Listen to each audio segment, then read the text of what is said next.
You're listening to the RMPodcast, the official podcast of Red Moon Productions. Here are your hosts, Brandon Davidson, Keith Cheatham, and Sean Sebastian. Enjoy.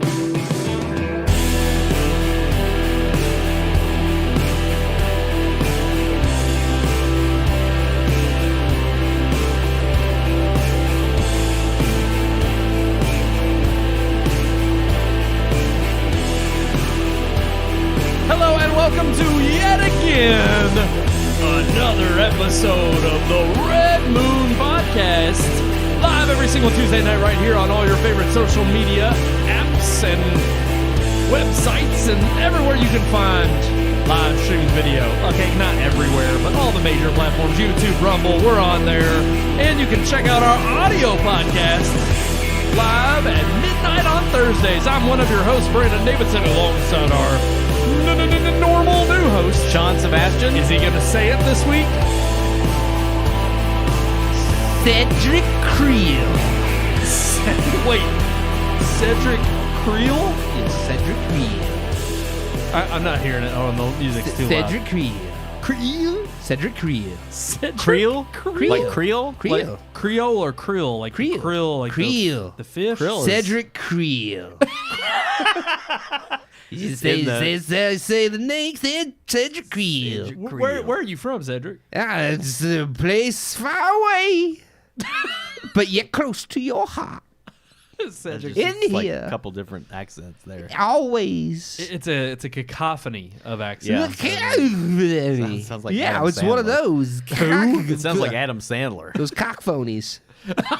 It's one of those, what you said. You don't want to mess with them cockphonies. I'm telling you. Cockphonies. Can't mess with them, man. You don't do it. Now he's Jack Sparrow. Don't do it. Don't do it. Don't do it. No, that makes me think of Don't do it. Wedding Singer when he's in that movie and he goes, "Oh, he's like, hey, relax." Don't do it.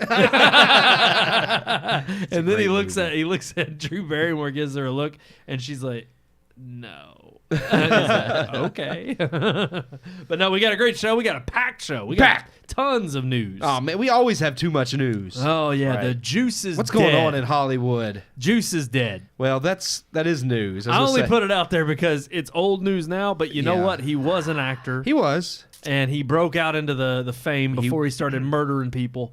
He was almost the Terminator. But Yeah. What? He was almost the Terminator? Oh, yeah, that's old news. We've I didn't actually know talked that. about that before, yeah. But the I don't listen to our show. producers didn't think that people would believe him capable of like being like a murderous robot, so they did. So they didn't hire They him. didn't know any better, Yeah. did they? But then so Then he did the Lethal or Naked Gun. yeah, Which is a classic. Yeah. Leslie Oh, yeah. Nielsen is just yes, comic genius. Great movie. All three of them? There's three of those, aren't there? yeah.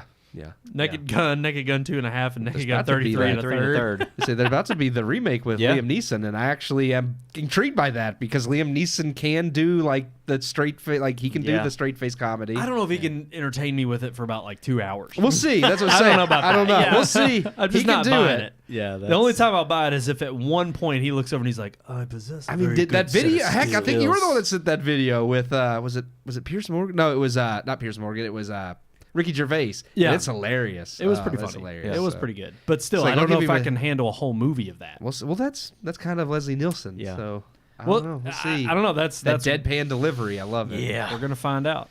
We're We'll gonna see. find out. But we've got tons of news. That was the big one to get off the block because, Yeah. truth be told, yeah, it's old news now. But Juice is dead. The juice dried out. Yep. I mean, the victims of the murder. The juice got cancer. I was gonna say I can't. I try to tune him out and I can't. I mean, Cedric just keeps going sometimes. Creel. And he just knocks me off my train of thought. But yeah, Juice is dead, and thankfully his victims can rest assured that their killer is gone. But anyways, we're gonna move on to our movies. The movie we reviewed this week and the movie news because we just got such a lot to cram into the show. Yeah. The big one on the block, number one at the box office. However, not treading like super high, but still well enough that it I think is easily going to eclipse its production budget. Yeah. but that is Civil War. Came out this past weekend, and it garnered about $25 million at the box office. Production budget, I think, was about $30. Yeah. Don't know about as far as including like commercials, promotion, all that stuff. But I think it A24's highest grossing film. Yeah, it is, but it is funny though because I still don't.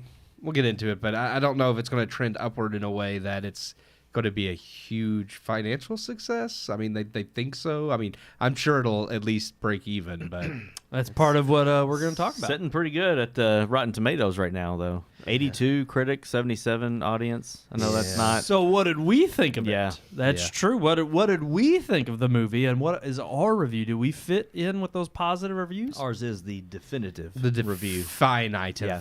Absolutely, every single week. If you didn't hear it from the Red Moon Podcast, well, then you didn't hear a good review. Yeah. Here is our review of Civil War.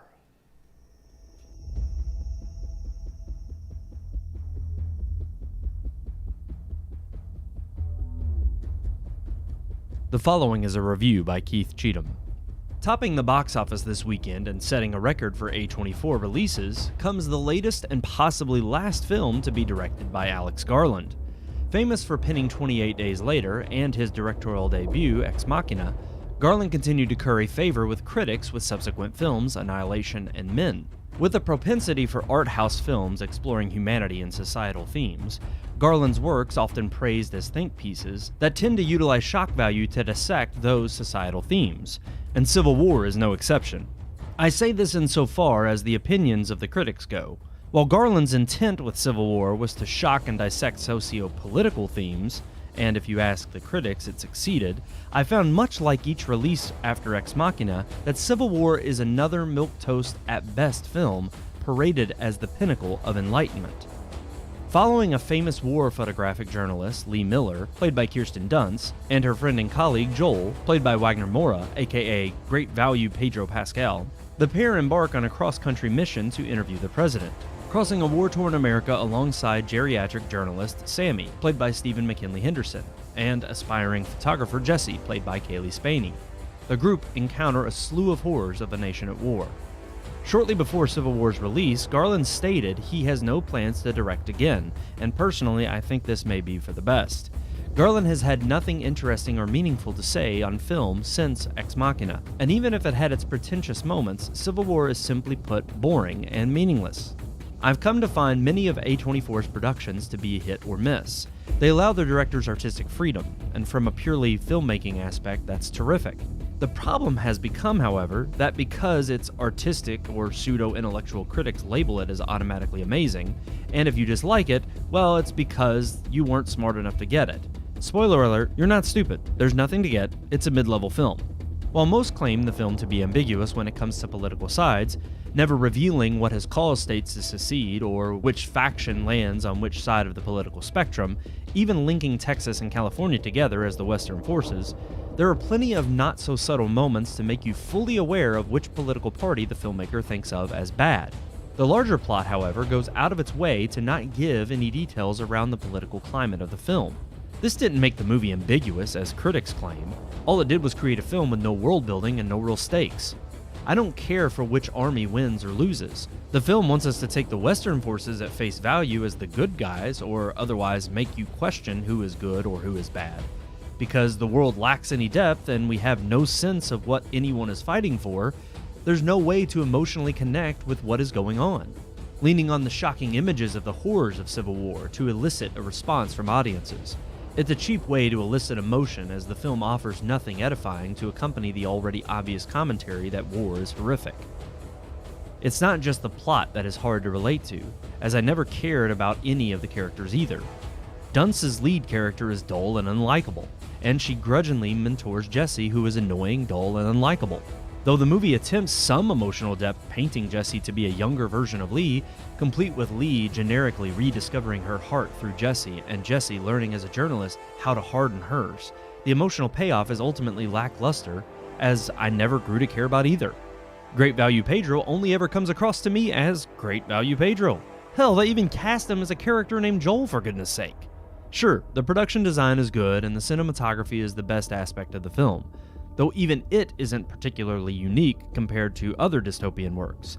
A well-made movie from a technical aspect, however, should really be the bare minimum of any production. Garland has proven himself more than capable of producing a well-made movie, but it's in plot, dialogue, and character development that his later films lack, especially Civil War. Seeing the mass abandoned vehicles and dilapidated buildings evoked scenes of The Walking Dead or even The Last of Us, fitting of great value Pedro Pascal's inclusion. As a war movie, I've seen better. As a dystopian movie, I've seen better. As an Alex Garland film, I've seen better. Civil War is a dull and passable film and tries too hard to be some grand analogy of the political climate, pretending to be a neutral look at where our nation is heading, when in reality it's a tepid, exploitative film made to seem like Hollywood cares about the state of our country while they continue to chip away at its social fabric. I give Civil War 2 out of 4 stars. 2 out of 4 stars. Well, Cedric. Okay, man, he's just going That's it. nuts. That's over all there there. is. That's 2 stars, and that's Cedric's feelings on it. Yeah, well, Cedric, thank you for letting us know. No, well, look, 2 stars, middle of the pack. Yeah, That's yeah. not terrible. No, I didn't think the movie was terrible. I do think I probably will never watch it again. It was kind of dull, and by the end of it, I was like, there's no like world building or point. Like, it's just, I mean, there's thematic points, not all of which I agree with, but overall, like this, there just wasn't an actual story that I cared about. So, or characters that I cared about. Sean, what about you? What'd you end up giving it? I did go higher. I gave it 2.5. Okay. I wanted to love this movie. Yeah. There were so many things about it that I did really, really like and enjoy. It's just, I think Keith has pretty much said it. It's like there wasn't a point. It's one of the very few movies that I've been to where I've walked away kind of scratching my head as to what that was supposed to really be about. Like, I felt like it was not as believable as and I don't know if Alex Garland was going for trying to make this a civil war that you could actually believe could happen. But like Keith said in the review, you have so many different, what very little world building there was, the breadcrumbs that he leaves are unbelievable things. It's like, just like the Texas-California thing. It's like, in what world would a red and a blue state? It's kind of funny you bring that up because I've even heard other people talk about how Alex Garland is not American. No, he's British. He's yeah. British, so Yeah. it kind of made a little sense that he was Just doesn't know his and in the same way that I know a little bit about Parliament and how it works, Right, yeah. But I don't know the inner Yeah. workings of like, Yeah. you know, you have the different parties, but you also have your upper house, your lower house, and Yeah. I'm just Well, like I think commoners also and part of that was like the idea of like, again, they have touted how this movie's ambiguous, though I would Yeah. say there's some things in there that aren't quite ambiguous, but for the most Clearly part, not. Yeah. in the general plot of like who's on what side and what led to the Civil War, they never mention anything. Yeah. They don't want to say, well, this group represents like conservatives and this group represents liberals. They don't go that far in saying anything outright. And I think like part of that, I thought like Texas and California was part of that, is like, well, we'll take the biggest like red state and the biggest blue state and we'll have them be a team so we can say, look, we're being ambiguous. Yeah, like they've united over something Yeah. so against the American way of life. No matter whether you're Republican or Democrat, parties don't matter. This is just a right and a wrong issue, but I kind of feel like. But if you're going to make I it feel that like the black and parties, white, you they're- can't be ambiguous. Yeah. Well, and that's another thing and I think it was intentionally vague to the point where it's not as enjoyable because there's not a real antagonist that you can that you're sure is the antagonist. But then you also have like the whole bend about the journalists being, you know, they're supposed to be neutral. They're supposed to be, but then you get to the end of the film when they've, you know, captured the president and one of the journalists absolutely takes a side. Biased. Yeah. Yeah. And I'm like, this is a moment where he should have been neutral, but because of what's happened to his friends and in their journey getting there, he absolutely takes a side. Yep. And I'm just like, so you're not really selling me the idea that real journalists are are neutral and can remain that way throughout. They're just which there is to tell funny the because story. if that was what they were trying to sell you, I would think that's laughable in this day and age. Yeah. And I think anytime you take a movie and try to focus on journalists and make it serious, that I'm supposed to take them seriously, I'm already starting from a level of doubt Right. that is going to be very, very hard to turn into a positive throughout the movie. And that's kind of where I stood on it. I hated this movie. we knew you would. I know, yeah. I thought it was grotesquely just simple and simplistic throughout. I gave it 1 star. Yeah. I thought the characters, I didn't care for a single one of them. I kept thinking the whole movie, why are we following these people? Why are they in the midst of a movie called Civil War? If the title doesn't give away that it's about the Civil War that we've actually had in this country, and it's about a futuristic current day, I would expect to see a civil war. I didn't see that. Yeah. I saw journalists going through a war zone that was told to be. Now, granted, look, you could say a lot about the budget. They didn't have a lot. Yeah. Granted, if it was a $30 million budget, they did a lot with the $30 million. I'm not going to downplay production value in that regard. But for the scope and the grandeur the movie is supposed to take, other than social media maps that showcase the outline of the United States and how the territories are different drawn up, alliances, it makes no sense in terms of actually being... There's like no lore build up, no world building at all in the movie. Yeah. There's a few references to Western forces or different places that used to be states or whatnot, or the Maoist. They say the I forget what they call them, the Maoist sympathizers or something. Yeah. Up in Seattle, and like there's all these different references they throw out there to try to make it seem like there's this deep underlying bed of what the world has become in America. And I found it hokey and laughable. I was like, none of this is believable. Like you more like you said, it's like I thought a lot of the war-torn scenes even were just kind of lackluster compared to what I have seen in other war movies. I think you mentioned that in the review. I also thought there were so many moments where you could have showcased a shred of humanity to show that it truly was countrymen against countrymen. You don't ever get that throughout the movie. It's raw vengeance throughout all sides, even from the quote-unquote so-called, again, it's ambiguous. The Western forces. The Western forces supposedly being the good guy, but they do terrible things. Yeah, they kill unarmed people towards the end of the film. Yeah. And then you ultimately have, like, there's one scene where they go to, like, kind of a... They don't really say. It looked like just a ragtag group that is fighting some kind of resistance. It looks like uniformed armed people. It's not the Western forces, but they go there to fall in, to do some reporting or photography or whatever. Yeah.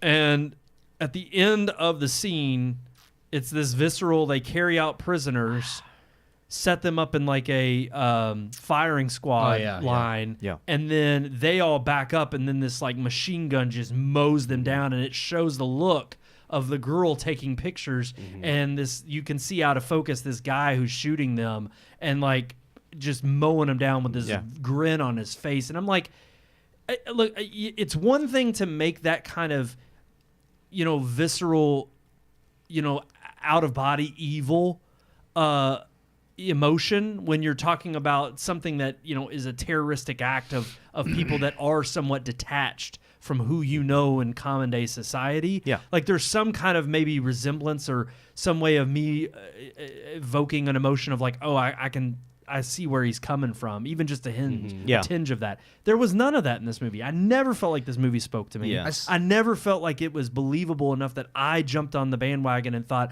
I could see myself in that position.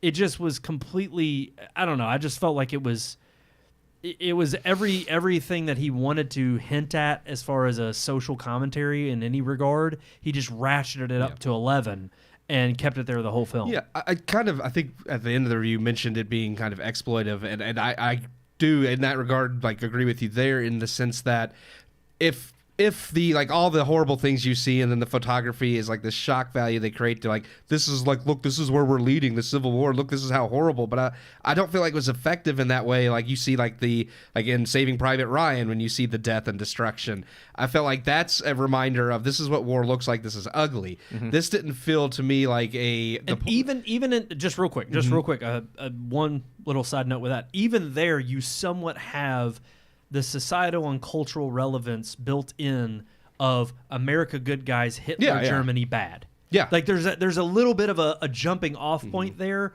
even at the start of that film. And I'm not saying that's a wrong interpretation. That's just an interpretation that is baked in the moment you walk in the theater. None of that is set in stone in this movie. Yeah, that's the thing is I feel like he wants this to be like kind of this like, oh, this is this eye-opening like cautionary tale of like, look at what like these horrors of war and what's going on, and we should be cautious about how we proceed.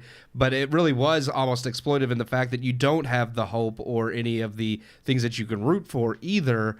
And it's just, for me, it didn't work as a cautionary tale too. It's kind of like one of the gripes I had with Oppenheimer, where we're like, okay, we get like the whole nuclear like caution, like we've had that caution, nuclear is dangerous warning our whole lives. So at this point, you have to do something a little bit different. I'm not saying that's not something you shouldn't preach. That there's some dangers to nuclear power, but at the same time, it's the same scare tactic we've seen before. Yeah, and I think it's funny that because y'all are both talking about a similar thing that even Alex Garland has said in interviews when he's talked about the movie. He said the main overarching theme of the film is war is hell. And that in war, there are no winners. There are no good guys. Everybody has this dark side to them when put to that in that scenario. And he goes into some of the different imagery that you see in the movie, and he's like, it's not pulling back. It is supposed to be shocking, but it's also supposed to just highlight the fact that even though this group thinks they're the ones doing the right thing, obviously they don't. And even the president thinks what he was doing was the right thing, just as Hitler did, but it doesn't make it the right thing. And even the journalists think that they're above it all, and they're supposed to go out and tell this true story and showcase just the facts and just the truth. But internally, they're out for an adrenaline rush just as much as these soldiers that are, like you said, mowing prisoners down, and just the different horrors of it. But I'm like, I agree with you all. I think if he could have shown that in the film, that's my then it would have been the thing. It's one thing for a director to come out later in an interview and say, this is what I was going for. But then if you're the moviegoer and you can't walk out of the theater and say, oh, that's what he was going for, exactly, then you didn't do your job. That's how I feel. That's where I'm at with the film. I agree with everything he said, and I can see bits and pieces of that, but he didn't give me enough of that in the film for me to walk out and know what the hell I just saw. Right. And that's the only thing. The only things that I really enjoyed about the film is because we're bashing the film. But I'm going to continue. I didn't think any of the actors were good. Yeah. I didn't think any of the acting was very well done at all. Talking about the lead, I just thought Kirsten Dunst. Not the good choice. Bland the whole time. Even her counterpart.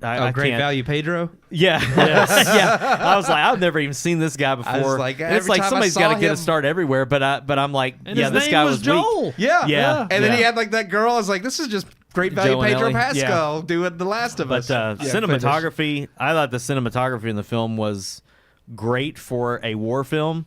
I thought there were so many scenes. I told Keith in the theater, I'm like, for a movie that's supposed to be about war photographers, every scene in this movie is a photograph. Like I kept, somebody that's dabbled in photography, there were so many moments in the film that I'm like, dude, if you could just push the button right now and still frame that would be an amazing photo. And it wasn't even just the photos that they were taking, which were also very much like good prize-winning, so to speak, war photos. Right. It was just, there were so many moments just cinematically that I'm like, that is beautiful. Like, that shot is great. But then, again, it's like, you can have all this great camera work and great bokeh in the background, like great out-of-focus shots. Some of this stuff was fantastic. Right. And I'm just like... but it's all for naught. But it's for nothing. Yeah. And I'm like, if you have... Because here's one of the things, Saving Private Ryan is... is a great war film. It's gritty. The color palette, it just says cold, dark, death. Like that's the choice of the color. Everything is great. There's no fancy out of focus camera play in that movie. It's almost all either up close or wide angle shot. It's pretty simple, really, but it still tells more of a story than this film. This film had all of the artistic stuff, but it didn't use any of it to give me a good story. And I really do think that the fault is him focusing on the journalists, because I really do think, and I've heard this from other people who might have just been trying to toot their own horn or, toot the horn of journalism and its credibility. And I really do. I think it's like, I think he was trying to write some kind of a love letter to journalism to a degree in this idea that, they're the ones who tell the real story. It's like you could sit here and think they're wrong or that they are somehow they're getting in the way, because there were a couple times where I was like, okay, you're right in the way of not only getting yourself killed but getting somebody else killed. War photographers do not do that. And that's what I'm saying. The soldiers don't. They don't clear care. the way for you to go get your picture. Right. No, you're there on your own. Yep. Yeah, you're on your own. You're liable for your own life. And that's the weird thing too, is like nothing. I'm not saying anything wrong against. There are some real world class, like in the trenches journalists, and I don't mean just war trenches. I mean across the the United States, across other countries that do internal investigations on a ground level that it's not part of some big publication. And in my mind, I'm sitting here thinking they really had I mean, even if you had it fractured, technology fractured because everybody's not on the same grid anymore or whatnot, okay, so be it. But I was like, there wasn't even a hint at them using technology to their advantage, whether it was other people who were telling the story. You could have had it as just ragtag group of journalists. But again, we can't give credibility to those. You have to give credibility to the authentic journalists. Reuters, the New York Times. Yeah. There are name drops in here that I'm like, okay, you're clearly setting the tone for, again, this is where I get into that it wasn't as ambiguous as they claim. There were so many little breadcrumbs, even in the plots of, the president disbanded the FBI. Trump has said he was going to do that. Exactly. There's all these little... There's no hiding it if you follow even a shred of a little bit of politics. I think they mentioned that president also subverted the Constitution and elected himself for a third term. Yes. Which I'm like... Which they thought Trump was going to try to do. Oh, yeah. They still do. Exactly. But then they mask that, though, with it's like, okay, this all points to one side. Right. But then we're going to have... I mean, at the beginning of the film, they're in New York. And New York is in line with the government. But if that was a Republican-esque government, then why would New York be in line with them? Because that's where they're trying to blur the lines between reality California's and intentionally. Exactly. Yeah. And it just didn't hold up. It doesn't hold water because it's like, while they're trying to be subtle, they're not so subtle if you actually do pay attention to just what's in the Antifa massacre. Right. Like, And they left that ambiguous. Yeah. Was she for it? Was she against it? Or who was being massacred? Did Antifa massacre people, or were they the ones being massacred? So it's these little things they hint at, that they name drop, that make you think, you can apply your own perspective, and that's your bias speaking out, is the way I think Alex Garland would put it. I'm like, no, there's enough here that I'm like, you've been sold a bill of goods, but because you don't pay attention to it enough, it's why I can at least respect Oppenheimer more so. Because there's a lot more care and consideration done with how the characters are handled, based on that it's real historical events versus something like this, which I know it's fictional, but it's still got real world politic around it. And let's face it, like we've all said here tonight, this movie would not even be relevant, or wouldn't even be, I think, a success if there wasn't this idea of civil unrest in the country as it is.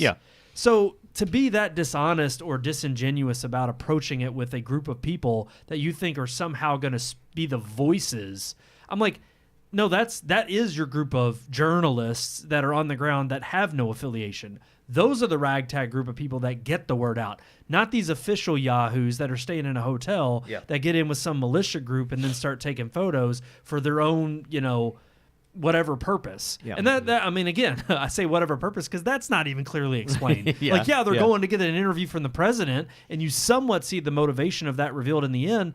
But even then, I'm just like, okay, is that it? It's going to be the biggest scoop, and they'll have it. Exactly. Yeah. And I'm just like, it's just the most milquetoast generic motivations in the movie that don't wrap up towards the end that make me feel like I watched anything that was of useful purpose for any, whether it be political or civil conversation. Didn't matter. I kind of likened it to a better made Roland Emmerich film is what it was. Because they travel halfway across the country. There's some disaster going on, in this case a war, not a natural disaster.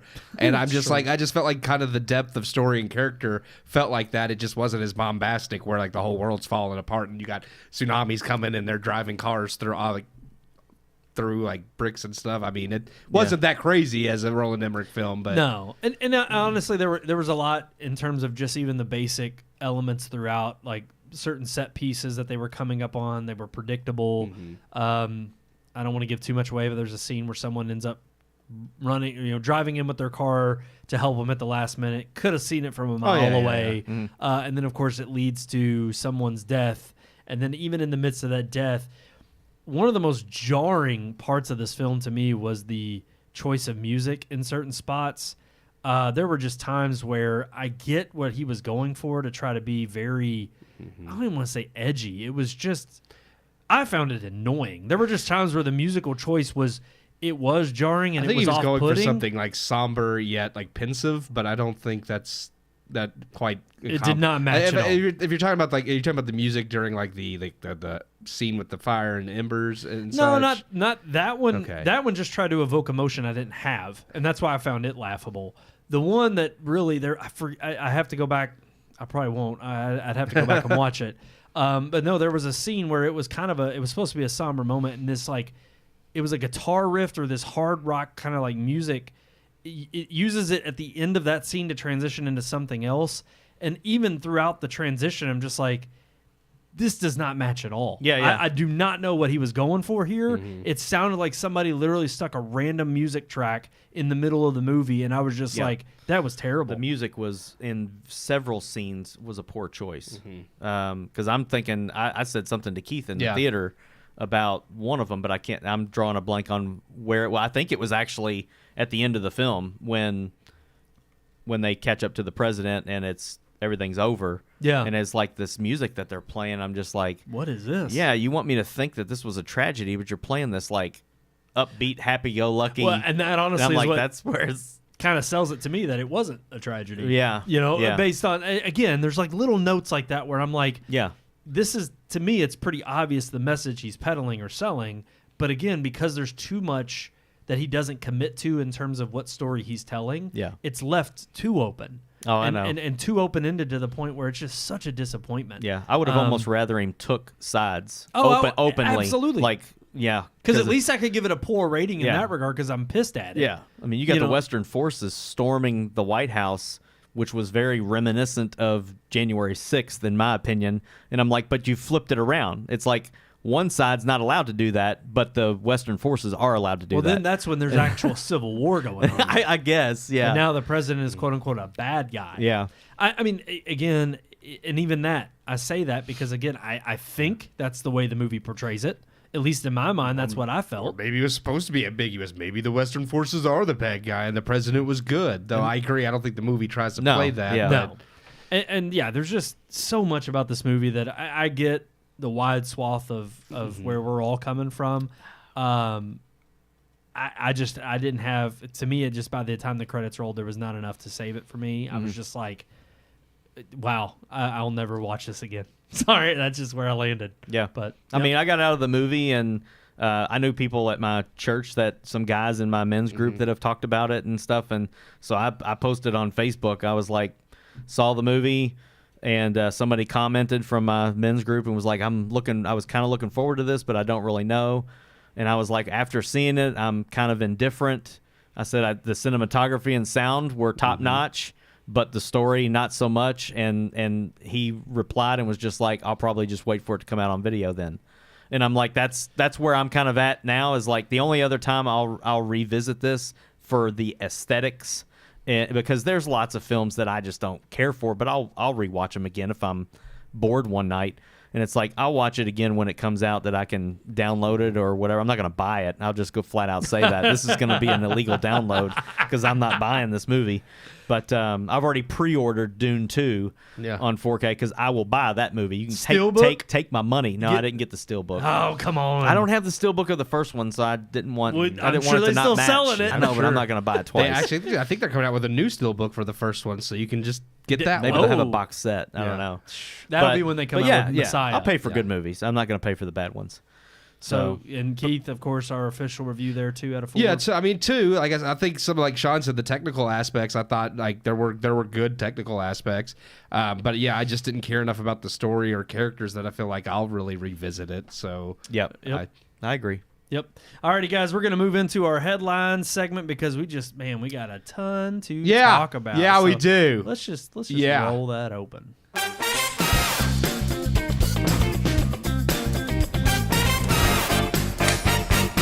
I think it's funny. It's like just shoot the president and then play that song. That's what exactly what the movie did. President, we just killed the president. Spoiler alert! I don't care. You come in and you shoot the president, man. Our viewers probably care now. Yeah, we just ruined the movie. FBI cares. All the FBI. Actually, the FBI was disbanded in that movie. But yeah, they just all tuned Not in. in real life. They're after us right now. You see, like every single one of them just tuned into this podcast. They're talking about shooting the president. It's like, it was a movie, Civil War. Yeah, it would not surprise me. Facebook just flagged us. Shoot president. Yeah. Oh yeah. This whole conversation definitely did. And then we're talking about Civil War, so that Facebook's just like, these guys That's are. true. It's a new January 6th. Oh, they're starting it all over again. Dude, we're throwing all the flags. Jan 6 now. We're doing you gotta say every the first damn red flag you can throw out there. You can't Ba say ba that. ba ba ba ba ba. When the FBI comes to Brandon's studio, Here's the thing. It's like we won't get taken down. It'll just be like, I mean, I guess it won't be any It'll be a different. raid. Like 2 views. Yeah. We're not spreading this content anywhere. it'd be funny if our views went up. No, People so, are like, yeah. these guys are great. Actually, it would be. YouTube will flag us. They for will. Sure. They'll find a way. Yeah. They have those like speech that's funny. algorithms. They scan it and then they'll just be like, or this section of your video was muted. Yeah. Yep. All right. We got a lot to talk about. let's move on. Oh. I want to start from, the bottom to the top. From Now the we bottom here. to the top. Now we here. Oh crap! Actually, I don't know. Oh, this is it. You don't This know is if the it. bottom's Yeah, here? I got it. Okay. Rust armorer Hannah Gutierrez Reed sentenced to 18 months in prison. This is following up after she was convicted back in March. We've obviously been following the saga ever since Alec Baldwin shot and killed someone. Yeah. Funny enough that he is still walking free. No formal charges brought against him, at least in the sense that he's actually had to face a trial and be convicted. I mean, there's himself. still like an ongoing investigation and all that, but we at least have one person now in this situation who has been held accountable, who has been charged.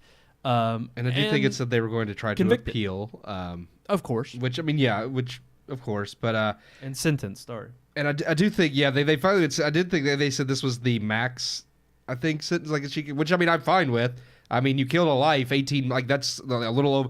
They don't have their life at all anymore. Yeah, you have to give up like a year and a half of yours, but that's not the same. And I'm not trying to downplay what she did, but she didn't pull the trigger. No. She didn't end the life. True. That's actually, negligent. She was negligent. And her actions definitely resulted. Yeah. In the ending of the life. Well, that's why if she gets a maximum 18 months, then I would say, Alec Baldwin deserves the same, but whether he'll get the same is going to be, we'll see. We will. I doubt it, but. And we just wanted to at least follow up on that news. We wanted to bring that to everybody's attention that at least one person in the Rush shooting that was now 2.5 years old, and one person's going to prison. And it seems like she's been in jail, the county jail, for the last month awaiting the sentencing. Yeah. So with it having just come down, I guess now she officially just goes right off to prison, while she's fighting the appeal. Not sure how that works in terms of, I guess it depends on the level of the crime and where it falls. Again, I'm not a lawyer. But it is a little disappointing that, I'm thankful for justice being served to her. I'm not thankful that the justice system has failed because a celebrity has gotten away Yeah, and been yeah. able to escape any kind of conviction or any kind of prison time fully up agree to with this that. point. The fact that he is still walking free and that has had no actual jurisprudence has gone about and legally arrested him for what he's done or held him to account for his actions in this regard, I think is just a total. This is what we keep seeing consistently over and over again, time and time and again. This double standard of the justice system and how there are two kinds. And it's not, white versus black, rich, or it really is rich versus poor. You have your elites up here who think they're better than everybody, and sure, they can buy great lawyers. I don't have a problem with that. But the fact that you're supposed to have impartial judges who still come down on the side of, no, you've been wronged regardless of how much money you have or how much fame you have. The fact that we still have a justice system that can allow these people to roam free when they've actually shot and killed somebody is a travesty. So we'll continue to follow it. Everything that's going on with Alec Baldwin, everything that's happening there. He's not been convicted in a court of law. So we obviously can say, yeah, he did shoot and kill somebody because we know that to be the fact. That's just by basic reporting from the cops that were there that day. But ultimately, we'll have to continue to follow the story. We'll have to continue to see what happens and if justice will be sought and found for Alec Baldwin. All right, moving on to our second headline here. Again, bottom to the top. SAG-AFTRA.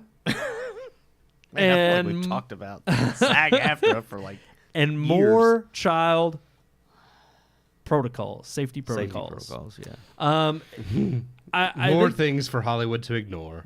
well, this is hot on the heels of what we talked about last week. Yep. With the Quiet on Set documentary. Yep. Or docuseries.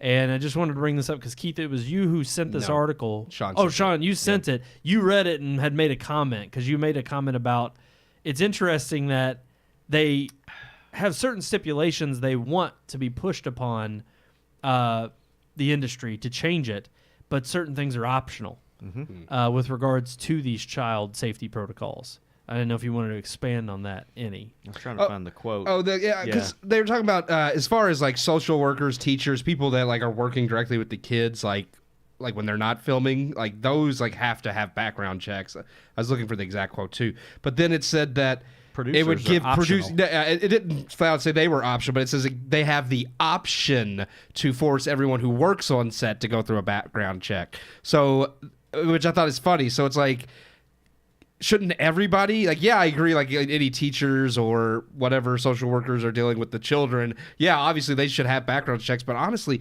anyone working with children should have a background check. There shouldn't be an optional, like this other option where producers are like, well, if you want your crew to have a background check because you think that's necessary, then we encourage you to do that, but you don't have to. You know, you can keep hiring pedophiles if you want. Yeah, I think it's funny because, I mean, it's like at my church, to sit with a table of middle schoolers, I had to have a background check. I'm not teaching them. I'm not alone with them. I'm at a table in a room with other adults at tables with maybe 6 kids at a table, and I had to do a background check for that. Okay, So my nieces and nephews play softball and t-ball and what have you at the one of the local places up here, and in order to go out on the field with them, like whether they're the coaches or even a parent, because like parents will go out on the field with like the t-ballers if they're real little and they don't know what they're doing, just to kind of keep them focused and be like, no, run to this space.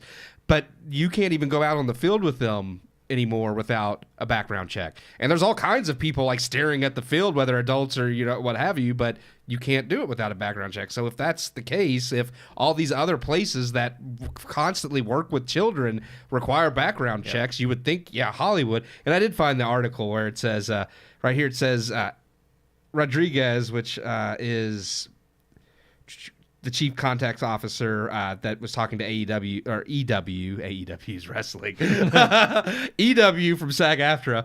Anyways, Rodriguez continued. She was saying, in addition, SAG-AFTRA's most recent agreement requires background checks for any teacher or welfare worker or other individual assigned to perform the same duties as a welfare worker, such as child labor coordinator. So anyways, anybody in that capacity, there's required a background check. It says, Additionally, we have authorized producers to demand background checks as a condition of employment. They didn't say they have to, they're authorized to do so. So if you all want to, it's okay. Like, it wasn't okay for them to run a background check before? Right. Is that what you're saying? Right. Like, if they ran a background check on Well, people... and again, and why wouldn't you be making the stride considering these certain stories that have only just now become popular in the culture because of this docuseries, but also that we all have known has been going on for forever.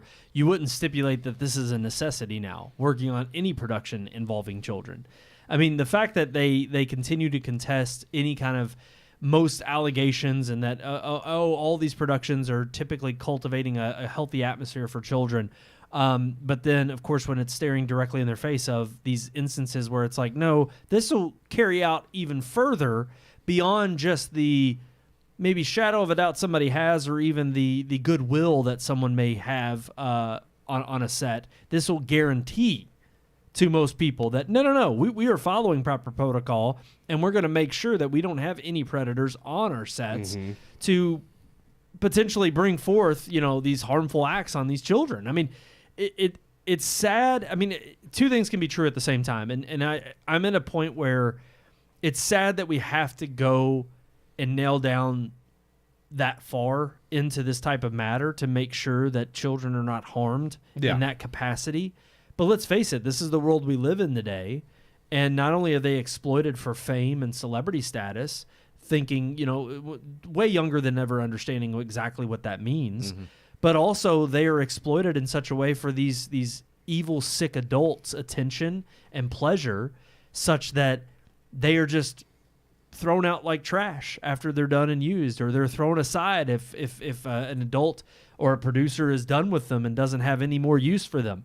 I mean, it's sick that we live in a world nowadays where this is just commonplace, or this is some kind of practice that has to be at the forefront of an initiative in Hollywood.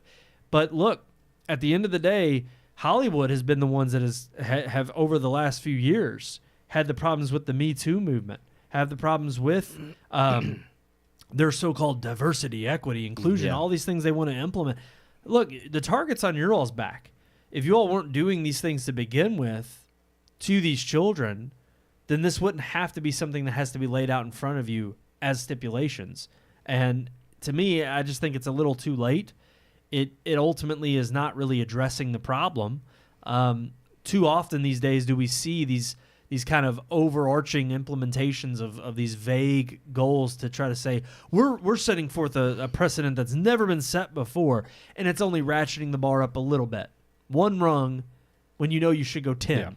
Yeah. Because of the precedent that's been set. Same thing with like Harvey Weinstein and the Me Too movement, where they spouted out stuff for a little while and went, oh, hoorah, everybody gather around this cause, and they didn't do anything really to make any type of change. And honestly, even with Harvey Weinstein's conviction, but also his arrest back in the day, it's like the fact of the matter is he was the fall guy. Yeah. Everybody knew it was going on, but everybody was expecting like, oh, well, now that Harvey's we got rid of the problem. Oh, yeah, because Same he was thing the with only this Nickelodeon one. documentary. Everybody already knew that people have said stuff about Disney and child stars for years and how Hollywood messes them up. It's the secret people that, they'll whisper about, but everybody's known until it breaks out like this, and then they'll make, like you said, Harvey Weinstein or Dan Schneider or somebody, the fall person, and be like, we got him, guys. Yeah, Brian Peck. We got him, guys. I was going to say, in that instance that we found out from these, I mean, people knew about it, but the Nickelodeon documentary kind of brought it back to light. But it's like, you've got people that were convicted sex offenders, and then they get rehired by Disney. Yeah. And it's like, it's not even the fact that you've caught them and convicted them. That's still not enough, because Disney will just hire them and let them work with kids again. Right. It's like that you can't combat that when you're allowing them to still exist, when you're bringing them back into the I'm like, that's not fixing anything. No, it's not. And unfortunately it's only a problem that I think is going to get worse, because again, the problem in all of these circumstances was a failure to act to begin with. I mean, a lot of these were parents and adults who were in charge of these children's lives, and the fact that they had very little oversight or very little commitment to doing the right thing to save another child's life once they pulled theirs out, that nothing was being done by, again, quote unquote, the adults in the room, and this was just allowed to continue. It's a sad, rude awakening, I think, for our culture as a whole, because one, that you could trust any institution. I mean, yeah, let's go back to the Catholic Church and its controversy and everything that it was embroiled in several years ago. And it's like, it's not like that somehow has gone away. It's not like people forgot about it, but you sure as hell bet that it was brought up a hell of a lot more based on an institution that, granted, rightfully so, should have been criticized for allowing sex predators in, in the priesthood. But at the end of the day, regardless of that, you then don't hold any account to the people that are, out there parading around, giving us this entertainment, giving us this content that is culturally going to be not only consumed, but then buttress the culture and share ideals. It's only offensive when it's Christians doing it, or so-called Christians doing it. That's the only time it's offensive. It's not offensive when, Hollywood does it. Well, then you're a map. And I'm not saying we're not getting blocked on, but no, you're right. Exactly. It's only one type of crowd. I'll just Google that term because I don't know what it means. Yes, you do. I don't. I don't. I'm going to Google it. You can Google it. Yeah. I thought you did know what We've that talked means. about it before. We've made map? fun of it before. Maps. Yeah, a map. You just put in maps. The person who identifies as a map. Yep. If you put that in, it'll tell you. I mean, I'm not going to say it. Yeah. I just don't want to get the that's fine. If you say it, it'll probably unflag us because YouTube likes that. They like those people. No, well, that's true. That's a positive term to call. I think it's funny too. Like in this article, it says beyond all of these new rules, it says, however, crew members are not subject to a background check if the minor is accompanied on set by their parent or guardian. And I think that's funny because in the documentary that we've been referring to, the parents were there. Yeah, and the you're kids right. were still being molested You're in the next 100% room. right. Exactly. And it's like, just because the parents there doesn't mean that this can't still happen. The parents were saying, hey, can we take, so-and-so and go into the meeting room or whatever? And they're like, yeah, sure, go ahead. Yep. I'm right here. Yeah. Well, but you're not in there behind that closed door. You're right. 100%. Stupid. And I agree. It's like there's literally a blanket way to handle this, which is... Oh, yeah, I knew what that stood for. Yeah, I don't normally... blank. Just a brain No, fart. it's just like I've always heard it like said all outright. All outright, but yeah. I mean, obviously that MAP, so I'm like, Yep. duh. Yeah. Okay. Yeah. But yeah, ultimately, the fact that this could be easily resolved by a blanket ruling of not only background checks, but ultimately, I think you should have... I mean, I think... It's funny because the arguments that are made in this argument or this article are, I think, a little bit. They're a little bit grandiose considering a new initiative. I don't think they're not necessarily needed, but it's like almost a whole department or wing in the Hollywood, centric space that basically is like, hey, we're going to have oversight over all of this, and I'm like, I'd be all for that. If there were children in your film, if they're underage and they're on a film set, then you need people who I think are there to protect their livelihood and their innocence to whatever degree. And I think you need people who are trained to be in that space. Keith, you're grinning over here, and I don't can't. know why. I'm trying not to. Like, I want you to talk because I had this image pop in my head, and like I was going to share it afterwards. Like I didn't want to interrupt. Share it. I keep thinking of like the Dora, which is Nickelodeon, Dora the Explorer. Like I'm the map, and I'm just like, and obviously that's not what they intended back then. But I'm like, that's another. Hey, we sure but maybe yeah, they but that's another thing. And I'm just like, man, I can just see that now. It's like, look at subtlety. I'm the map. Alrighty, guys, we're gonna move on to something a little bit more lighthearted. Obviously, it's the first two headlines there are a little bit doom and gloom. It happened. Well, it is Hollywood. And it's not the title of our show. The title of our show tonight is actually CinemaCon. 2024. Yeah. Yeah, let's talk about some big reveals and some actually things to maybe look forward to. Here's there's a little bit of a bleak image here too, unfortunately. I'm always anymore. There's obviously they'll announce things. I'm like, oh yeah, like I would like to see that as a movie. Will it be good? I don't know anymore, and that's the shame. Is like even when they announce things that I normally would have been super excited about, I still have that little bit of just doubt because Hollywood is Hollywood. I where do you think that comes from? Because here's the thing. My doubt, it comes from them like Well, Reddit track no. record. Yeah, track record. Okay, well, Marvel, that's what look I'm at saying. There used to be a time when, like, I can think about, and granted, I wasn't even really following the industry as a whole back then, but I can think about when I first saw Batman Begins. Oh yeah, And to me, after seeing like Batman was Forever amazing. when I grew up, or even Tim Burton's Batman, like I'd never seen it full until like I saw bits and pieces. I watched all of them. So the last one I would have saw was Batman and Robin with Arnold Schwarzenegger. So Oh, to go, gosh, so to there go you from go. that in like fifth Yeah. grade, because I remember that like I think that came out in fifth grade. That Was sounds that about right. Schumacher? Yeah, Yes, yeah. both those were But Joel Schumacher. I went from yeah. like that in fifth grade to Batman Begins, and I'm just like, this is amazing. Like this is like the greatest Batman. This is a movie ever grown-up made. Batman. Yeah. Yes. That's what I thought of. And it when that's I the saw it. weird thing is like you kind of knew, okay, because you had the Tim Burton Batmans, then you had the Schumacher Batmans. It was like, oh, okay. When that came out, it was kind of this is the next iteration. We Yeah. kind of get a new iteration for every generation. But when it first happened, I was like, I'm not used to this. This is a serious tone. Like, this is Yeah. good. And- yeah, but it got you excited for what wasn't a thing yet. Yeah, you had Spider-Man, I'm on the record as saying like Spider-Man, Sam Raimi Spider-Man was what got me into filmmaking. It was my first kind of grown-up film that I remember going to the theater to see, and I was like awe-inspired by it. It was a spectacle that I was like, oh wow, this is really well done. Yeah. But what's interesting is these were all before franchise films, before it was staking a claim on something that you knew was nostalgic, that you knew had a name from Yeah. your childhood or from even a series that you might not have ever heard of before, and this was your entry into it. Now it just seems like everything that is announced, it is just like fan bait. Yeah, it's all all it is. Massive like pop culture, nerd culture, franchises, and even the stuff that like, because some of it's like this thing like Transformers 1, Teenage Mutant Ninja Turtles: The Last Ronin, the Avatar: The Last Airbender trilogy. Like those are all franchises like I'm a fan of, and I would love for all of those to be great. They're all great ideas.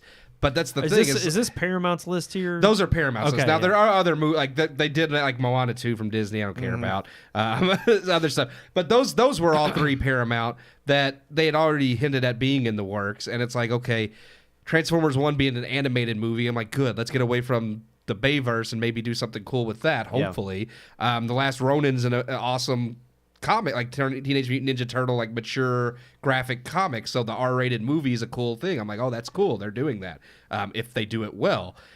Same thing with the other one that I just already forgot. That Last Airbender trilogy. That's like coming from the people that made the original series, and they're doing a sequel trilogy of movies that follows the original like animated show. And I'm like, that's awesome if you're a fan of the show.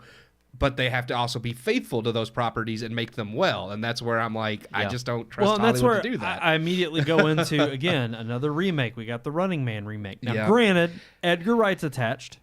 And it's not really a Glenn remake Powell, because the original movie, this is actually based on Stephen King's novel, and the Okay. original movie is, loosely Yeah. based. it's based on the novel in concept only. Like the idea of like the Running Man, the show. show. Yeah, the Yeah. show. But everything like else is just kind of like just action, like it's it's Arnold Schwarzenegger movie. Yeah. So Okay. I am intrigued in this one in the sense that yes, it's a remake, but it's supposedly according to Edgar Wright, he's being faithful to the novel. and I'm interested mainly because of him being attached to it. But even now, just what you just said Yeah. makes me more interested, knowing that it's a faithful adaptation. But even still, it's a name that's been heard. Yeah. And not only that, you could also argue, okay, how many Stephen King movies are there? It seems to be the only freaking author that anybody wants to adapt, but because of his name. Yeah. Because they know Well, it they draws know it attention. draws butts and seats. G.I. Joe and Transformers crossover. Yeah. I mean, again, okay, but we're both those franchises. I'm not looking forward one to never that. took off. G.I. Joe's never Yeah, taken I off. know. Transformers has been buried, dead and buried, especially after that last one, that abysmal release. Yep. And that was the one that set up the G.I. Joe crossover. Was Right. the last one. Yeah. And of course, off. Well, they're going to go ahead with it because Yeah. it made money.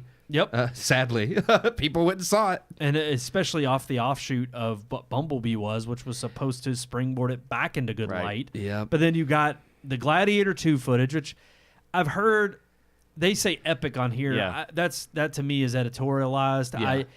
I'm not saying there won't be some epic things, but I've heard what the story is, a treatment of the story. I'm not impressed.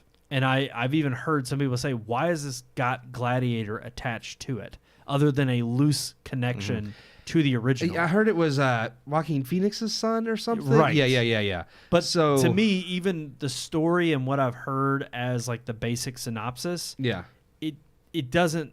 I don't understand why it's in the Gladiator universe or why it's just not called something different. Yeah. It literally sounds like they're just piggybacking off the name because of the success of Gladiator and how much of a mainstay it is. And honestly, Ridley Scott just thinks he can do no wrong. Sonic 3, okay, fine. I'm fine with that. The first two are fine. Again, it kind of it fits into my I don't really care category because it's a kids film. Yeah. And honestly, if it does a decent job of entertaining kids and somewhat comical with Jim Carrey and Keanu Reeves, I think will do a great job as Shadow. It's like I don't have a problem with it, but like you said, it's not one that I'm just like, oh, I can't wait to go see Sonic 3. Well, it's not a surprise either. Yeah. Again, the end of Sonic 2 shows Shadow, so you know there's going to be another one. Yeah. And you're right. And it's Jim like Carrey said months ago that he had already signed up to do the third movie, so it's not a surprise. Some of this stuff is just... Well, and even at the bottom here to round it out, SpongeBob and Smile 2. I mean, those last three we just mentioned are all part of franchises. They're all just part of material that we already have seen and known. Which we've already seen trailers for. Plenty of Twisters we've seen trailers for. A Quiet Place Day One. I'm like, that's not necessary. I'm like, you don't need to turn everything into a massive franchise. A Quiet Place 1 and 2 were great. Let's leave it alone. We don't need to try to we don't need a prequel. No, we don't. And then I do want to kind of shift to some of the politicking, which of CinemaCon in general. And I say politicking, it's more just like the more business, aspect of it, because there were some disappointments in terms of like, you've got some big reveals, but these reveals were in name only. There weren't a lot of trailers or a lot of footage shown. Disney showed quite a bit. I think there was like 30 minutes of Inside Out 2 shown at CinemaCon. Oh, yeah, they're desperately trying Brave to... New World, too. Yeah. Showed a good 5 minutes or something of that movie. So they're obviously you have certain heavy hitters, but then there was also only a lot of video messages from the stars that, like Lupita Nyong'o touting Quiet Place Part 2. John Krasinski, he wasn't there. He was just touting it over video. I mean, there were notable names that weren't there that were kind of missing that they, I guess apparently in years past would have shown up to promote. Of course, The Rock was there to promote Moana 2, but that's not really a surprise. I think he'll get any chance to bolster and boost his name or have it in the spotlight. I'm sorry, I do want to scan through the article because I know there were quite a bit more. In fact, if y'all have it pulled up. Yeah, well, as far as like they did, let's see. I know people weren't impressed with the new president's speech. He actually kind of made a blunder. The new president over the MPA, Motion Picture Association, he kind of came out and he was just like, I forget the exact quote, but he bungled it and he said, "I'm sorry, it was early in the morning." He said, "I believe the future of the theatrical industry is limited." Yeah, it's like, he meant buddy, to say limitless. That's the business you're in.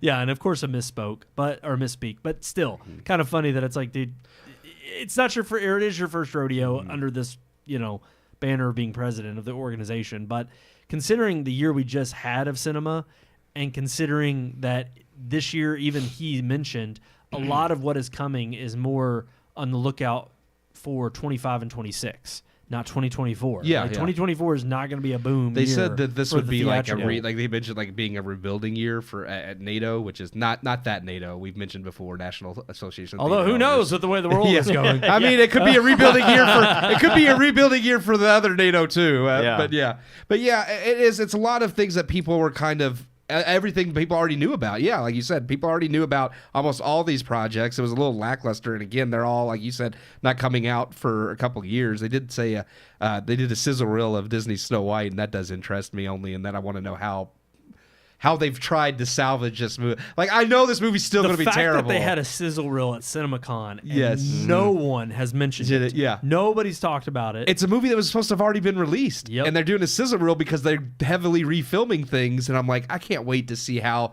it's going to be a chop job. It's just going to be a bad movie. Course. Because they're going to try to cut out the things that they know are going to be unpopular because of all of the crap Disney has done already and Rachel Ziegler. But it's just, I think that's hilarious to me that I'm like, oh, they did a sizzle reel of Snow White and nobody cared. Also interesting is that, and this was kind of interesting, kind of going back to the business side of things. This article says, speaking to the MPA, try as the press did, we got a few concrete answers about what happened to the MPA's annual theme report. The theme report gives a valuable pulse of the industry, market trends, official box office counts, streaming numbers, and more. Since the March 2022 report for calendar year 2021, it wasn't MPA, but more like MIA, missing in action. They're still working on it and had a couple of internal issues, the CEO said. But it has not gone away. Okay, but what gives? The presser started out on an awkward note from that one quote he just misquoted, or he misspoke. It has something to do with the accuracy for streaming numbers and figuring out if the way they have been doing the report for years has even been the best formats. That's what Rivkin said, or suggested. That's the new president. Considering it's already April 2024, maybe don't count on a report for last year, let alone 2022. It's like, they don't even have the year before. And he says, I take responsibility for its delay. The MPA's two most public-facing responsibilities, among others, is including being a ratings board, but also a research body, he explained. And it's really important to get that research or that resource out there for a lot of reasons. But we are assured that next year we'll have stuff to see from Sony after the studios set this year out. A first look at DC Studios, Spider-Man. So basically touting, hey, we got other studios, or Superman, sorry. That we got other studios that are going to be, that weren't a part of it this year, that are hopefully going to be next year. Trying to cover up the little blunder of, we know this report and this data of kind of what some market research that maybe theater owners want to know, and also maybe even studios want to know to see what the market trends are, what's trending downward, what's trending upward. Again, so that we, it's funny because as much time as we spend on here criticizing some of the stuff we don't like to watch, believe it or not, there's a lot that gets greenlit on the hope that someone will watch it.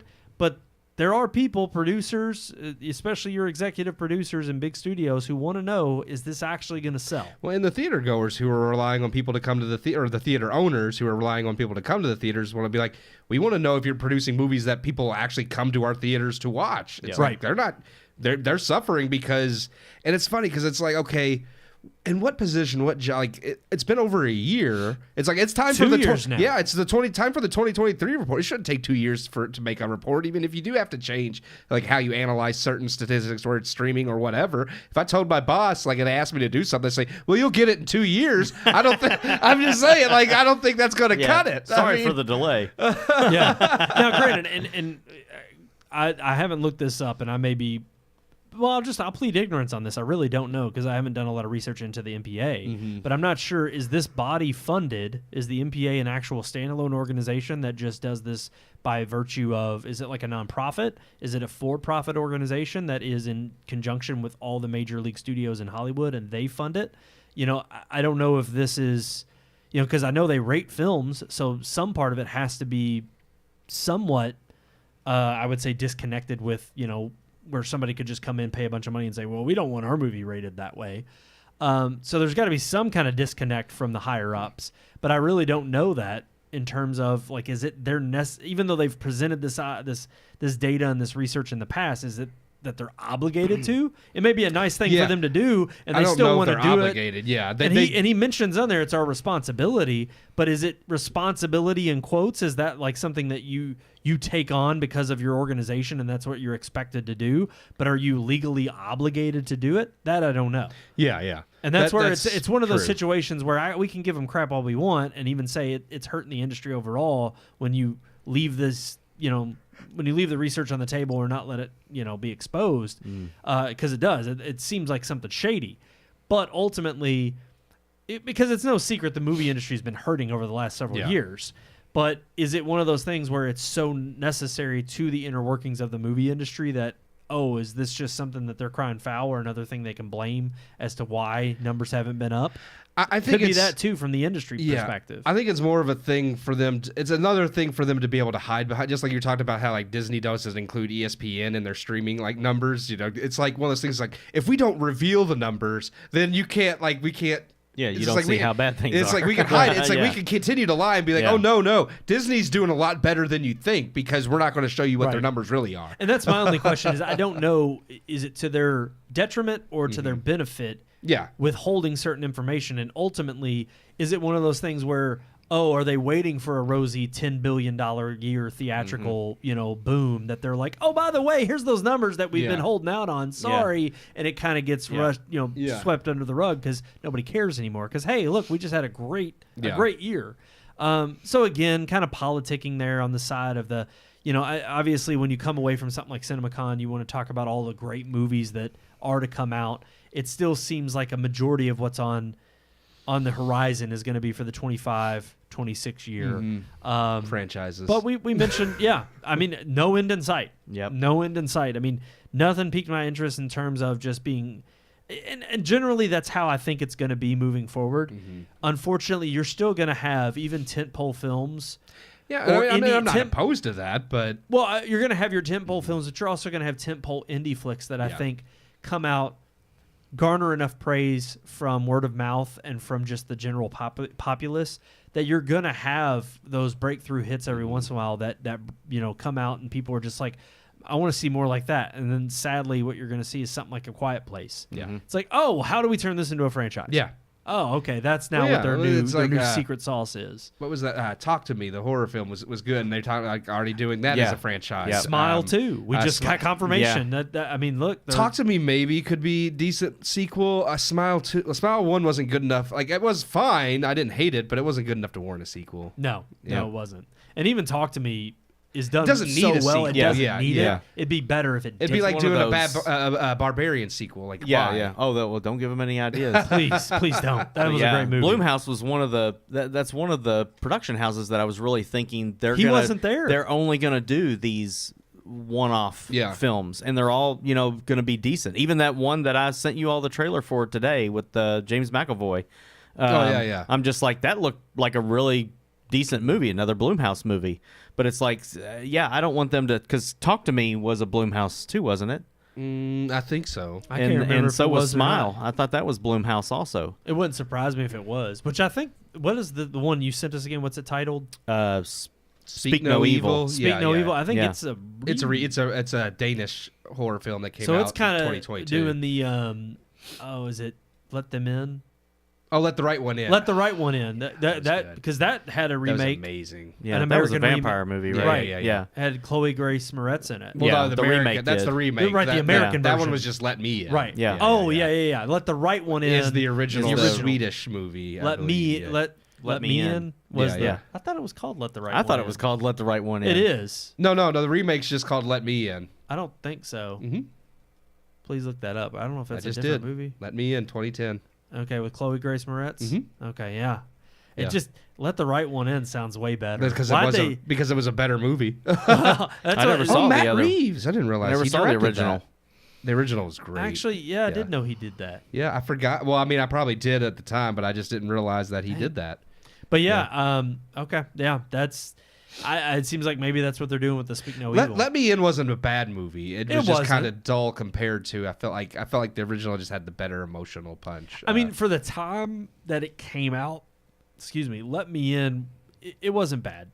It wasn't bad. It was bland, but they were kind of going for more minimalistic horror. yeah. I I was just saying that the original was Much better. Was better Yeah. for sure. And, but it'd be like remaking Life is Beautiful. It's like, why would you do that? Like, I know it's a foreign film, but why remake it? Yeah, like, no, you're right. It's like don't do that. It's like Don't do that. Yeah, yeah. Let's stop giving them ideas. I'm just saying. It's like You're right. sometimes it's like, yeah, I know, like you're trying to make it for a new audience because people don't want to watch a subtitled film, but sometimes it's just when you hit something that good, like, and I'm not saying Let the Right One In is as good as Life is Beautiful, but it's much better than Let Me In. But yeah, ultimately, CinemaCon 2024, nothing hugely surprising. I think there were a lot of surprises for those who weren't expecting as many announcements. But again, announcements are one thing. The proof is in the pudding. Once we see the results, is it really worth a lot of what we have been teased with? And I think we'll come to find out again when we review them, because a lot of these, I guarantee you, are on the docket for what we're going to be reviewing in the future. Ready to move on to our final segment of the night. Let's get into story time. Yeah. It's story time, where the podcast members tell their stories. Story time. Yeah. How many stories? Okay, we're going to do popcorn story. I'm going to start off, and then we'll just go around. I knew I wasn't going to stop it.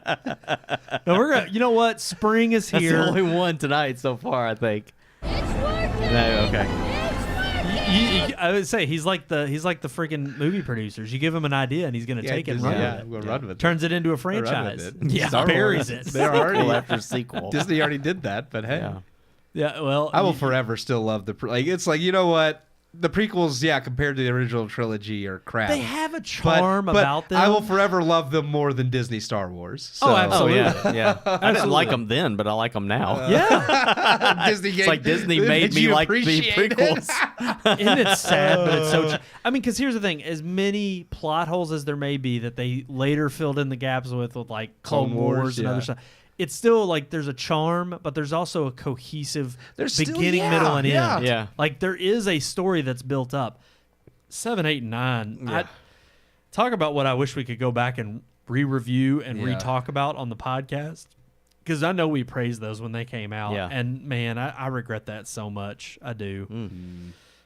But we're not talking about that. I couldn't What are we find talking anything about? sad enough to press it for that. Game over, man. Oh, yeah. Game over, man. It's game over. His I voice love that cracking at the high. end. Yeah. Game over. I need to put one on there from Twister. Oh, I got to find some good Twister stuff. Yeah. It's the suck zone.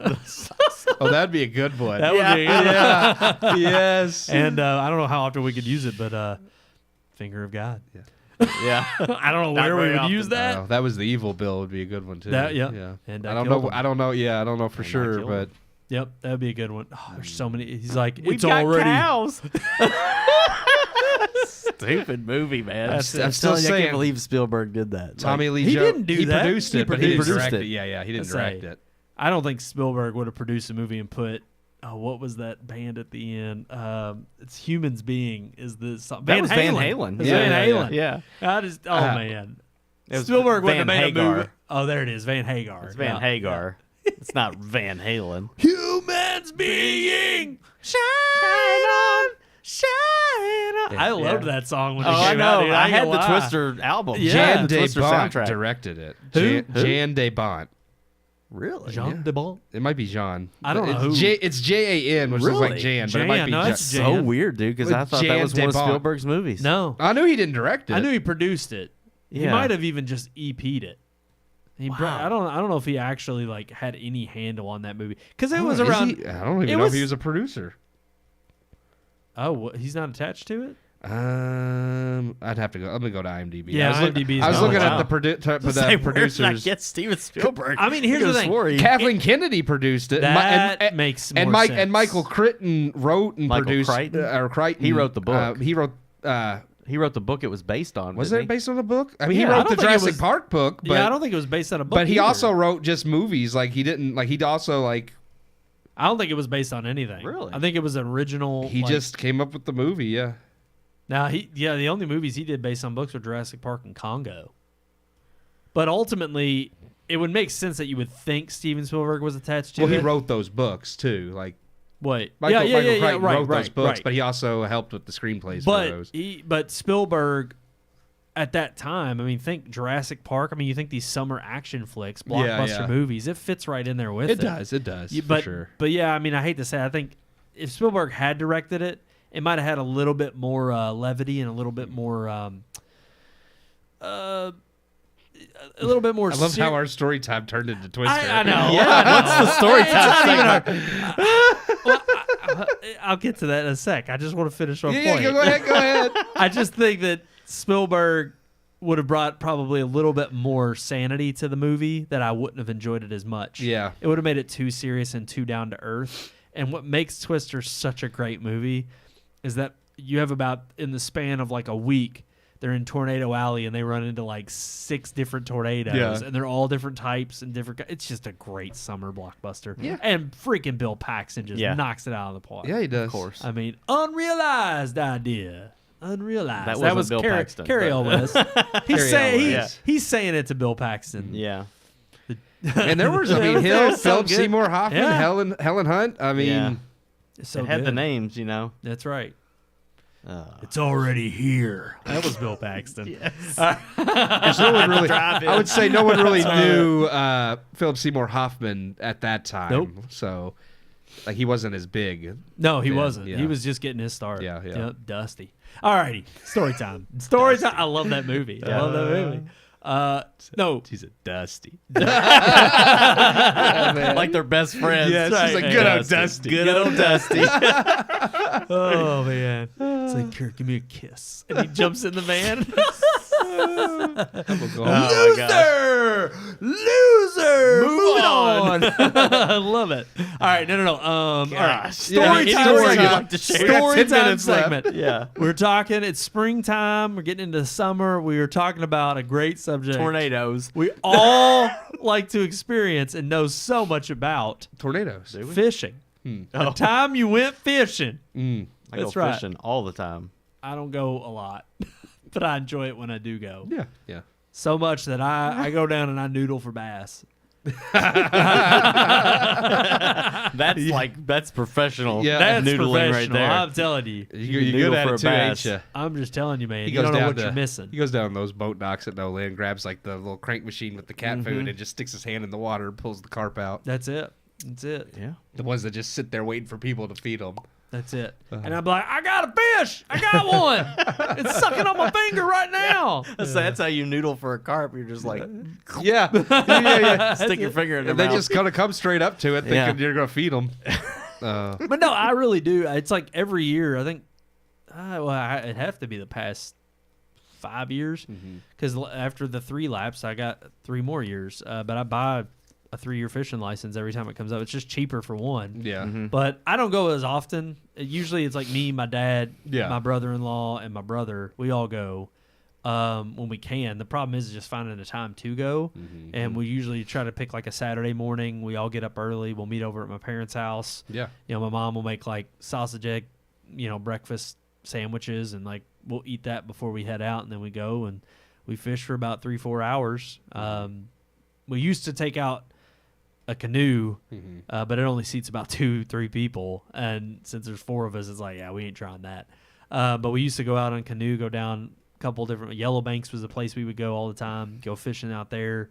But now we just go find either different bigger lakes and just take some chairs, sit out by the bank of the lake and enjoy it. Just sit out there, cast, and I remember y'all's canoe. I don't know if it's still there, but it was in the backyard. For a long we got. time. I think my dad gave it to my brother-in-law. Oh, I think that's cool. Jeff still has it. That's cool. Yeah. I have to ask. I don't know if when they moved, if they got rid of it, or I want to say it did. I know he patched it a few times. It was like old fiberglass. Yeah, it was- It lasted for years. Yeah, they last a long time. It was old because I remember it being back there like my entire life. Yeah. So And and the thing is like my dad. I don't know. He had to have gotten it in like either the 80s or something like that. And we had that for forever, and I went in it several times. And it was fun. I enjoyed it, but I enjoyed just as much going out and sitting right there, casting my rod, and just kind of sitting back. And I used to hate it as a kid because I was antsy yeah, and I didn't have the you patience. just wanted you to play your Game Boy, didn't you? Yeah, I did. A lot of times I did. Not when we went out in the canoe, but definitely on the side of like a lake or something. Oh yeah, no doubt. I definitely would get bored, and it's funny because now I like the patience of sitting there and enjoying the day. As it just it kind of heats up a little bit. With you, man. Yeah. It's the one thing we don't get to enjoy, and my dad wouldn't care, but it's just like I've never taken one, and That's definitely multiple. Because growing up, I used to actually a guy that my dad and uncle both worked with had a farm, and he had cattle and everything, and we'd go down I don't even remember where it was at. But it was in the country, on his land, and he had a big old pond, and we would actually camp there for the weekend, like he had daughters, and like we would all like we'd have different tents set up in his like field, like where like the cattle would like roam or whatever, and we would fish in this pond, and that was always a blast. I used to love those trips because like me, Ty, Chase, Miranda, and Oh, we'd hell all yeah. and then of course the lake that my grandfather, the lot he had purchased, like we go there, like when we're at the lake, me and Dad will wake up early and go fishing, but we've been out like on the boat and just go out around the banks all day, like just trolling around fishing, and that's always great. So we have the fishing boat now that he's trying to get to run, so maybe that will be even better experience if that happens, as far as being able to actually not troll on a pontoon, because you don't really Troll on a yeah, pontoon. it's not fun. You can fish off it, sure, but it's not as effective to get around it. Yeah. Sean, what about you? I know you got that fishing boat. Yeah, I've been fishing as long as I can remember. Yeah. It's started on my Uncle Clay's farm in their pond when I was probably 3 or 4. And I mean, we go fishing as many times as I can every year. Yeah. My dad bought a bass boat in 1998, maybe. Dang, it's that old? Yeah, Yeah. it's old. But And, it's still yeah. kicking. yeah, it's still Going. kicking. It still floats. But no, that's fishing has always been with my dad. Like that's just, I've taken other people fishing, but it's not. No offense. No, it's not that's as fun fine. as it is with my dad. Yeah. And mostly just because we end up having some really good conversations while we're on a boat together. So it's just from saving, figuring out how to save the world to right. to our faith, to women, marriage. I mean, whatever it is, Just we've talk it talked out. about it. Yeah. So I just a lot of fond memories of being on the water with my dad in a boat. I think it's the perfect activity for that. Oh yeah. I mean, yeah. because there's one thing, like I was kind of saying, where I was impatient when I was a kid. The one thing that changes, obviously, as I got older, I not only enjoyed that aspect of it, but now, and I still enjoy this too, but it's kind of funny because a lot of times when we go, obviously, we'll take my nephews and we'll take Sam and Tripp and Andrew, and it's great because it's like they're now getting that same experience Yeah. and enjoying it. But there are times where it's like they get bored. And now, I'm at the point where I'm like, I want to be out here just peaceful, patience. And Yeah. then it's like, by the time they're bored and they want to get out of there, it's like, well, all right, we got to start wrapping it up pretty soon because, obviously they can only take so much of it, and they can Yeah. only handle, I guess, the boredom for so long before it's like, all right, we'll wrap it up. We'll get out of here. Again, memories that they'll remember when they grow up, but they're just not there yet. Yeah. But absolutely, I just enjoy so much of being able to kind of. It's just one of those other activities. It seems like a bygone era, of which it's not. I mean, Yeah. plenty of people still fish. Yeah. But it's just one of those things where it's an activity you can do now where you shut off the rest of the world. Yeah. You put your phone down. It's just you sitting there, and again, not a care in the world other than what you're doing in that moment. And that's when you can have those genuine conversations come up. I say one thing I've always wanted to do that I am going, because I look at them every year, and one day I will, but I really want to get a kayak because I would love to just go out on the water on a kayak and sit there and fish right hard. there. It is, and It's it's really something. hard. It was something I would. No, it's definitely something that I know. I would. I'm sure I'm gonna flip the kayak a few times, and I'm going. It's something I would have to practice, but it's just something that because I do love I've been canoeing and I'm just I would love to just be able to right there on the water in the kayak and. Yep. But I'm sure, like you said, I'm probably gonna flip that thing multiple times. I'm not gonna take anything with me. It's hard to get a fish in the kayak when you catch one. Yeah. It's not like fishing from a Oh big yeah, boat. yeah, because you can't stand there. You have it's to. very difficult. Yeah. But you can get to the places in a kayak that you can't get to in a boat. Yeah. So it's beneficial and detrimental. And I mean, I think Hunter would probably would do that with me, and because it's funny you talk about general it's not a much of a thing, but yeah, Hunter fishes and Jared fishes, David fishes. So if you pass it on, it'll continue. Yep. My sons haven't caught the bug yet. I'm hoping that one day they will. I don't know. When I was a kid, I had ADHD, super bad. I was on Ritalin. But I remember fishing being one of those things that I didn't get bored and antsy with, like because of the focus that's required. Like it was, my dad would tell me, watch that bobber. Yeah, as soon as it goes down. If it goes down, you set the hook. Yeah. And my focus would be on that bobber. I mean, I would watch that bobber. Yeah. Though a nuclear bomb could be going off, but I was watching that bobber. It was something that I could focus on and nothing else. And so fishing was always something that I had the patience for when a lot of other kids didn't, because it helped me with the attention deficit. Like I literally just could focus on that one thing. Yeah. And I think that's one of the reasons that I still find it like so peaceful and just kind of, like you said, it's kind of letting everything else go, because it's I'll even when we're moving, like you said, like trolling, and you're not staying in the same place for long. You're moving along the bank in the boat, but it's, when you're fishing, it's like I'm going to focus on that one spot, and I'm going to cast in that one spot. And if nothing's there, I'm going to cast in that spot. Yep. And it's like I could do that for 8 hours. No, and it flies by, and I don't get tired of it. I don't get bored of it, because it's just one thing that I'm focused on. If anything, it's like sometimes when we're having a conversation with me and my dad, it's like I'm like, hang on a second, because I can't talk to you and do this at the same time. Like my focus is like dedicated to that. Yeah, it's weird, but it's one of those things that I got somewhat good at it, and it's I focus on that. I can go by myself and fish all day. Really? So it's hard to get the boat in the water by yourself. And I know you've done that too. When we've gone to the lake, yeah. like you'll get up early and you'll go down there and fish off the dock for a little bit, come back up, and then we're all just kind of waking up, and it's like, I don't do that much anymore.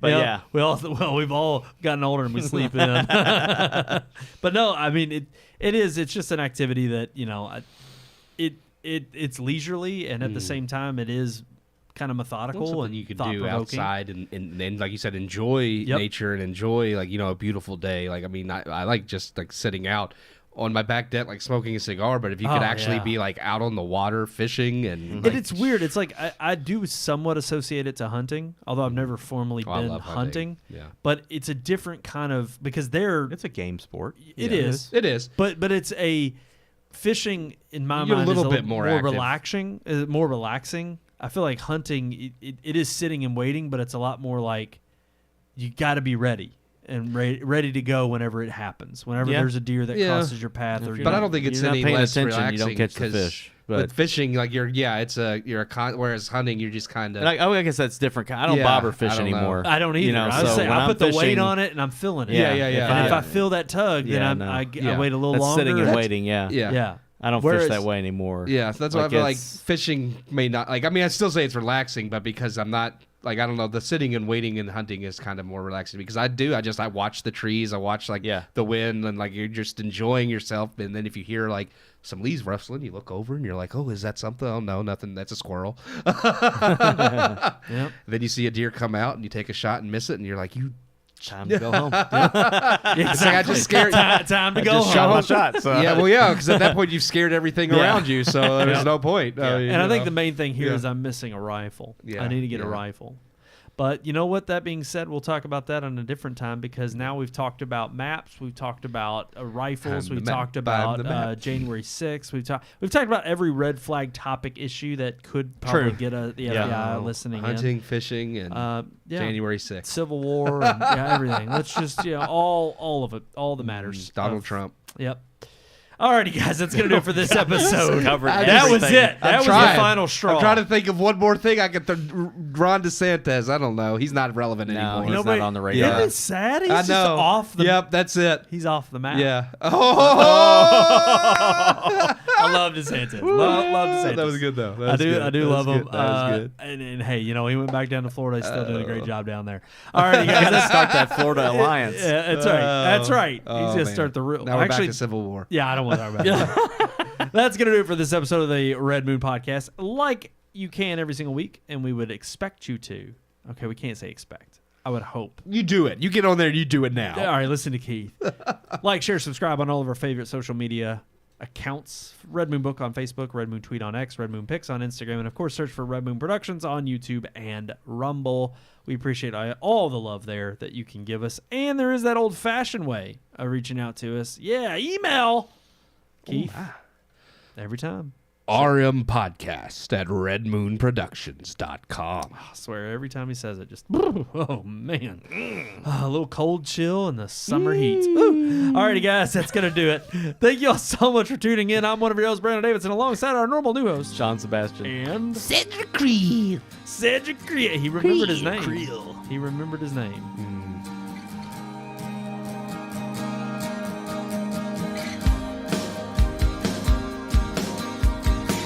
We hope you enjoyed this week's episode. For more reviews, previous podcast shows, and everything Red Moon, visit our website, redmoonproductions.com. You can also like us on Facebook or follow us on Twitter by searching for Red Moon Productions, LLC. We'll see you at the movies.